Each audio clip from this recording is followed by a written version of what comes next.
Hello everyone, I am Dushyant. Welcome back to JK exam cracker. तो आज हम पढ़ेंगे 8 सितंबर के इंपॉर्टेंट करंट अफेयर, जो भी आपके एग्जाम के रिलेटेड इंपॉर्टेंट रहेगी वो आज हम पढ़ेंगे। और अगर आपको इसका पीडीएफ चाहिए तो पीडीएफ आपको टेलीग्राम पे मिलेगा। और जो मैंने कल पैरालंपिक्स का पढ़ाया, पैरालंपिक्स का अगर आपको पीडीएफ चाहिए तो वो आपको ऐप पे अवेलेबल होगा। और अगर आपको वर्ल्ड न्यूज़ जाननी है, कोई अपने एग्जाम रिलेटेड कुछ भी जानना, तो आप हमें इंस्टाग्राम पे फॉलो कर सकते हैं। इंस्टाग्राम आईडी है जेके एग्जाम क्रैकर नाम की। तो चलिए कोई विदाउट डिले हम स्टार्ट करते हैं 8 सितंबर के important current affairs. First question है, who has been appointed as the India sherpa for the G20। किसको अपॉइंट किया गया है? पीयूष गोयल जी को। अब मैं आपको बताता हूँ शेरपा क्या होता है। शेरपा एक मिनिस्टर होता है जो भी हमारी वर्ल्ड में डील्स होती हैं, जो भी मीटिंग्स होती है उनको वो हैंडल करता है। जो भी हमारी उसकी डॉक्यूमेंटेशन वगैरह जो भी सब होता है वो उनको हैंडल करता है, उसको शेरपा कहा जाता है। और ये G20 के हमारे शेरपा कौन है? पीयूष गोयल जी। पीयूष गोयल जी क्या है? Union minister for commerce, industry, consumer affair, food and public distribution and textile के ये यूनियन मिनिस्टर हैं। इनसे पहले कौन थे? शेरपा कौन थे जो यूनियन मिनिस्टर? सुरेश प्रभु जी इनसे पहले हमारे G20 के जो शेरपा थे। G20 में क्या कितनी कंट्रीज आती हैं? टोटल 90 कंट्रीज आती हैं और यूरोपियन यूनियन भी आता है। और 80% ऑफ द वर्ल्ड की जीडीपी यहाँ से जनरेट होती है। 75% वर्ल्ड का जो भी ट्रेड होता है वो G20 कंट्रीज़ का होता है। और 60% जो वर्ल्ड की पॉपुलेशन है वो G20 के अंडर है। और जो नेक्स्ट G20 है वो कहाँ पर होने जा रही है? नेक्स्ट G20 ये 30 to 31 अक्टूबर में हो रही है। ये कहाँ पर होगी? ये इटली में होगी, अंडर इटालियन प्रेजेंसी में होगी। तो इंडिया 1999 से मेंबर है G20 का। उसके बाद इंडिया इस पर इंडिया को प्रेजेंसी भी दी जाएगी 1 दिसंबर 2022 को। और इंडिया 2023 में इसको होस्ट भी करेगा। अब यहाँ पर है India will be part of the G20 तिरोका। तिरोका क्या होता है मैं आपको एक्सप्लेन कर देता हूँ। तिरोका क्या होता है? जैसे अभी इटली में है, उसके बाद इंडोनेशिया में होगा, उसके बाद इंडिया में होगा, उसके बाद ब्राज़ील में होगा। ये जो 3 कंट्रीज है ना, इनको कहते हैं तिरोका। और ये जो 2021 वाला है ये इटली में है, 22 वाला इंडोनेशिया में है, 23 वाला इंडिया में है और 24 वाला ब्राज़ील में है। इसको कहते हैं तिरोका। और देख सकते हैं फ्रॉम 1 दिसंबर टू टिल 30 नवंबर 2024 तक। नेक्स्ट क्वेश्चन देखते हैं, विच स्टेट लॉन्च था आत्मनिर्भर कृषि योजना एंड आत्मनिर्भर बागवानी योजना। तो किसने लॉन्च किया? ये किया है अरुणाचल प्रदेश ने। अरुणाचल प्रदेश की गवर्नमेंट ने 2 स्कीम लॉन्च की हैं। एक एग्रीकल्चर के सेक्टर के लिए आत्मनिर्भर कृषि योजना और हॉर्टिकल्चर के लिए आत्मनिर्भर बागवानी योजना। और टोटल अमाउंट 120 करोड़ पे स्पेंड होगा इस पर, जिसमें 60 करोड़ दोनों स्कीम्स के लिए होगा। और याद रखिएगा हॉर्टिकल्चर के लिए कौन सा होगा? हॉर्टिकल्चर के लिए आत्मनिर्भर बागवानी योजना होगा और एग्रीकल्चर के लिए आत्मनिर्भर कृषि योजना होगा। अरुणाचल प्रदेश के हम गवर्नर देख लेते हैं, BD मिश्रा है, CM PM खांडू है और कैपिटल ईटानगर है। और अरुणाचल प्रदेश को डॉन लिट माउंटेन्स कहा जाता है और यहाँ की ये कुछ रिजर्व्स हैं और नेशनल पार्क हैं जिसके बारे में आप पढ़ सकते हैं। नेक्स्ट क्वेश्चन देखते हैं, how do we better known the vaccine CHADOX1NCOV19 corona vaccine. ये किसको कहा जाता है? ये कहा जाता है कोविशील्ड में। ये क्वेश्चन डालने का मतलब इसलिए था क्योंकि कोविशील्ड अभी न्यूज़ में है, क्योंकि इसके काफ़ी फेक मैन्युफैक्चरिंग हो रही है और डिस्ट्रीब्यूशन हो रही है। इसके बारे में पढ़ लेते हैं कि WHO ने नोट किया है कि इसके बारे में फॉल्साइड यानी कि नकली और डिस्ट्रीब्यूशन हो रही है। मतलब फॉल्स जो मतलब गलत है, नकली जो कोविशील्ड की जो वैक्सीन है जो कोविड के लिए बनी है वो मतलब डिस्ट्रीब्यूट हो रही है। वो डिस्ट्रीब्यूट कहाँ कहाँ हो रही है? अफ्रीका के कुछ रीजन में डिस्ट्रीब्यूट हो रही है और साउथ ईस्ट एशिया के कुछ रीजन में ये डिस्ट्रीब्यूट हो रही है। जो हमारे यूनियन हेल्थ मिनिस्टर हैं इन्होंने भी रिटर्न में लिखा गया है कि सभी स्टेट्स और यूटी को लिखा है कि आप चेक कीजिए कि कहाँ कहाँ ये हो रहा है और इसके साथ जो भी होगा इसके साथ मतलब इसको ख़त्म कीजिए इस चीज़ को, जो भी कोविशील्ड, क्योंकि ये सबके लिए इंपॉर्टेंट है। और अगर गलत वैक्सीन मिल रही है तो मतलब उसके अंदर तो सही होगा नहीं, तो इस चीज़ को बंद कीजिए। तो और जो मैन्युफैक्चरर हैं कोविशील्ड के, सीरम इंस्टीट्यूशन जो पुणे के हैं, उन्होंने भी कंफर्म किया कि हाँ गलत वैक्सीन मिल रही है, उनकी भी नज़र में ऐसा कुछ आया है। नेक्स्ट क्वेश्चन देखते हैं, who won the 2020 UFA euro. ये किसने जीता? इटली ने जीता। जैसे आप पिक्चर में देख सकते हैं इटालियन फुटबॉल टीम है। UFA क्या है? UFA है union of European football association. ये गवर्निंग बॉडी है यूरोपियन फुटबॉल की।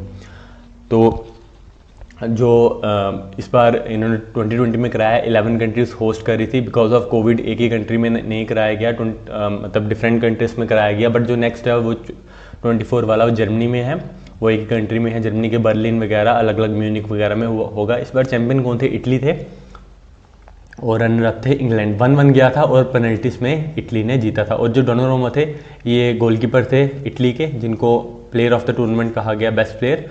मैन ऑफ द मैच भी ये थे, इन्होंने पेनल्टीज भी सेव की थी और काफ़ी मैचों में क्लीन शीट रखी थी। क्लीन शीट का मतलब कि एक भी गोल कंसीड नहीं गया था। नेक्स्ट क्वेश्चन देखते हैं, recently which country witness a military coup. तो ये जीनी ने किया है। जीनी एक अफ्रीकन कंट्री है, देख सकते हैं ये अफ्रीकन कंट्री है मैप में, मैंने मैप भी साथ में रखा है। ये गाना है, इसके साथ आइवरी कोस्ट है, माली है, सेनेगाल है, ये अफ्रीकन कंट्रीज है। तो ये इसका मतलब the junta in Guinea arrested president Alpha Conde and seize power in the coup. अब मैं बताता हूँ आपको कि जनता क्या होता है। जनता ये होता है कि मतलब जब भी अगर कोई मिलिट्री ज़बरदस्ती मतलब उस कंट्री की पावर छीन लेती है। और कूप क्या होता है कि मतलब इससे तख्ता पलट किया जाता है, कि मतलब जो भी मतलब इलेक्टेड गवर्नमेंट होती है उसको हटा दिया जाता है। तो ये हो रहा है, ये ऐसा सेम म्यांमार में भी हो रहा है। और इसकी अब इसके बारे में पढ़ लेते हैं। जीनी जैसे ही मैंने आपको दिखाया मैप में, माली इसके साथ में अफ्रीकन देश है, सेनेगल है, आइवरी कोस्ट है, लिब्रिया है, ये साथ में इनके देश हैं, अफ्रीकन देश है। तो इसकी कैपिटल है कुनकारी और करेंसी है जीनी फ्रैंक। नेक्स्ट देखते हैं, which IIT inaugurated India first building made of biobricks from agro waste. Agro waste से इन्होंने बायोब्रिक्स बनाई है। तो ये किसने किया है? ये किया है IIT हैदराबाद ने। जो इसकी पिक्चर भी है ये साथ में आप देख सकते हैं पिक्चर, ये हाउस बनाया है इन्होंने, ये ब्रिक्स से बनाया है। जो भी मतलब एग्रीकल्चर वेस्ट थी उससे इन्होंने ये बायोब्रिक्स बनाई है। और इनके पास इनका पेटेंट भी है, तो इन्होंने बताया नहीं है ये कैसे बनाया है। तो जो Indian institution of technology IIT है हैदराबाद, इन्होंने ये फर्स्ट टाइम इनोग्रेट किया है building made of bricks made of agro waste. Agro waste जैसे मैंने आपको बता चुका हूँ एग्रीकल्चर वेस्ट है। और थोड़ी देर पहले इन्होंने एक कोविड होम नाम की किट भी बनाई थी, जिससे हम घर बैठे ही कोविड टेस्ट कर सकते हैं। नेक्स्ट पढ़ते हैं, which edition of India Australia bilateral navy exercise AUSINDEX 2021 held recently. कौन सी थी? ये 4th थी। ऑस्ट्रेलिया और इंडिया के बीच में ये एक्सरसाइज थी, नेवी की थी। देख सकते हैं 4th थी 2021 में, ऑस्ट्रेलिया की नॉर्दर्न टेरिटरी में हुई थी ये। और इसमें इंडिया के जो 2 शिप्स पार्टिसिपेट किए थे, इंपॉर्टेंट है आपके एग्ज़ाम के लिए, शिवालिक थी और एक कदमत थी। जो 2 शिप्स इंडिया की तरफ से पार्टिसिपेट की थी, दोनों इंडिजीनियस है, दोनों मतलब कि इंडिया में ही बनी है, डिज़ाइन भी इंडिया में हुई है, बिल्ड भी इंडिया में ही हुई है। नेक्स्ट देखते हैं, international literacy day celebrated on which day. 8 सितंबर को, यानी कि आज ही मनाया जाता है international literacy day. The united nation education scientific and culture organisation UNESCO declared September 8 as the international literacy day. कब किया गया था? 1967 में। तो इसका इस बार थीम क्या है? 1967 में किया गया, तो इस बार थीम क्या है? Literacy for a human centred recovery neighbouring the digit in wide. Next देखते हैं, which company has launched India's first digital payment interactive geospatial platform named Pulse। इन्होंने एक वेबसाइट लॉन्च की है। किसने लॉन्च की है? फ़ोन पे ने। और फ़ोन पे ने ये ऐप लॉन्च की है, मतलब एक ऐप नहीं सॉरी वेबसाइट लॉन्च की है। इसमें इंटरेक्टिव वेबसाइट एक लॉन्च की है। तो क्योंकि इन कंपनीज़ को डाटा चाहिए होता है, इंसाइट्स चाहिए होता है, जो भी मतलब डाटा वगैरह होता है, जो भी उनके यूज़र होते हैं उनके लिए, डिजिटल पेमेंट में जो भी ये करते हैं उसके लिए चाहिए होता है, उसके लिए उन्होंने ये वेबसाइट लॉन्च किया है। वेबसाइट का नाम है फ़ोनपे पल्स। और फाउंडर कौन है फ़ोनपे के? ये हैं समीर निगम जी, और हेडक्वार्टर इसके हैं बेंगलुरु में। नेक्स्ट देखते हैं, which country has launched its hyperspectral observation satellite called Gaofen 502। तो किसने लॉन्च किया? ये किया है चाइना ने लॉन्च किया है। ये मतलब एक प्रकार की सैटेलाइट होगी जो अर्थ के आगे पीछे घूमेगी। और ये हाइपर सेक्टर जो नाम दिया गया है हाइपर स्पेक्ट्रल, तो ये क्या होगी? ये मतलब एक स्कैनर होगा जो इमेजेस को स्कैन करेगा। और ये किसके थ्रू करेगा? इलेक्ट्रोमैग्नेटिक स्पेक्ट्रम के थ्रू ये इसको स्कैन करेगा। जो भी हमें इसकी इमेजेस मिलेंगी, इमेजेस किस चीज़ की होंगी? इमेजेस ये होंगी, जैसे आपको जियो बताया है, जियो फैन। तो इमेजेस क्या होंगी? जो भी हमारे अर्थ में मूवमेंट हो रही है, चाइना ने तो खुद के लिए किया है मैन, बट ये पूरी दुनिया में आगे काम आएगा। तो मतलब जो भी अर्थ में मूवमेंट हो रही है, पानी में, हवा में जो भी मूवमेंट हो रही है, ये रीज़न क्या है इसके पीछे? जब भी मूवमेंट होगी तो इसकी इमेजेस हमें मिल जाएंगी और हम इस पर काम कर सकते हैं अपने इन्वायरमेंट को सेव करने के लिए, फ्यूचर के लिए। और फ्यूचर जनरेशन के लिए हम अपनी इन्वायरमेंट को सेव कर सकते हैं। जो भी मतलब मूवमेंट होगी एयर में, पोल्यूशन जो भी मतलब होगा, हमें उस सब का इसमें पता लग जाएगा। याद रखिएगा किसने लॉन्च किया है, चाइना ने, और इस सैटेलाइट का नाम है जियोफैन 502। नेक्स्ट देखते हैं, which state plan to establish India first ever dugong sea cows conservation reserve. किसने किया है? तमिलनाडु ने किया है। ये पिक्चर है, इसको समुद्री गाय भी कहा जाता है। तो ये इन्होंने 500 किलोमीटर में रहेगा, और ये कहाँ रहेगा? पाल्क बे में रहेगा। और भी जगह रहेगा पर मेन तमिलनाडु में ये 500 किलोमीटर में पाल्क बे में रहेगा, जो एक बीच मतलब एक समुद्र का एक एरिया है, वहाँ पर रहेगा।